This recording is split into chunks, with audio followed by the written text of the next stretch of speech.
Vous voulez vous attacher, dites-vous, à prévenir les déséquilibres, à surveiller les politiques nationales pour favoriser des politiques budgétaires saines.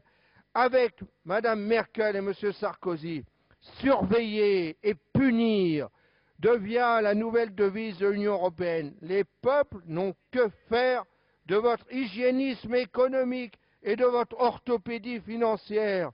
Ils n'ont que faire d'un système carcéral transposé aux finances publiques. Ils veulent reprendre en main leur destin confisqué par la finance et que des technocrates européens s'apprêtent sous la houlette d'un directoire franco-allemand à sanctuariser.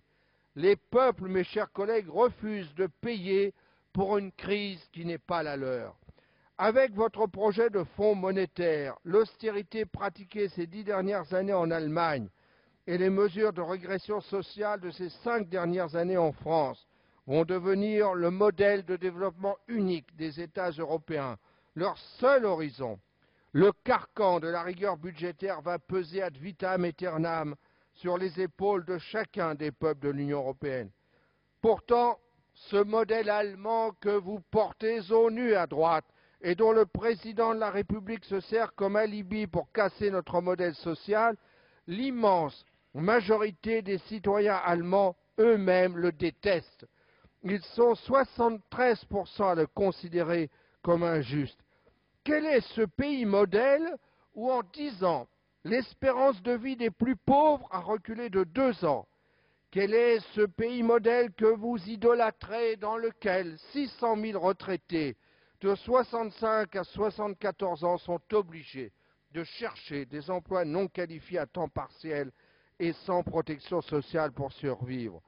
Quel est ce pays modèle dans lequel 20% des travailleurs sont des travailleurs pauvres? L'Allemagne, c'est le pays d'Europe où l'on a créé le moins d'emplois depuis 20 ans. C'est celui où la hausse des inégalités de revenus a été la plus forte, celui encore où la part des salaires dans la richesse créée a le plus baissé, où le pourcentage de chômeurs indemnisés a le plus fortement chuté, un pays où le nombre de personnes vivant sous le seuil de pauvreté atteint 17% contre 13% en France, un pays où 10% de la population est obligée de fréquenter régulièrement les soupes populaires pour se nourrir. Un emploi sur 3 n'y est ni à plein temps, ni à durée indéterminée. Un emploi sur 10 en Allemagne est un job payé moins de 400 € par mois. Le pourcentage des emplois à bas salaire a augmenté de 6 points et 2,5 millions de personnes travaillent aujourd'hui en l'absence de salaire minimum pour moins de 5 € de l'heure. Voilà votre idéal à droite. Et à chaque fois, décidément, que vous prenez l'Allemagne pour modèle, c'est chaque fois dans la mauvaise direction. Nous, nos références, ce n'est pas Saint-Angèle de Germanie, mon cher collègue. C'est Rosa Luxembourg et Karl Liebknecht qui vous font encore froid dans le dos aujourd'hui. Voilà les résultats de la discipline pour les finances publiques et de la dérégulation du code du travail pour les salariés, les chômeurs et les retraités. Si vous le dites que c'était mieux en Allemagne de l'Est, sûrement avez-vous raison. Voilà votre Allemagne, mes chers collègues, classée 9e au rang des paradis fiscaux. La source Financial Secrecy Index d'octobre 2011.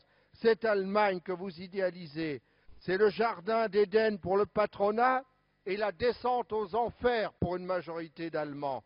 Votre modèle, c'est un village Potemkin que vous construisez de toutes pièces pour casser le code de travail et imposer partout en Europe la loi des financiers.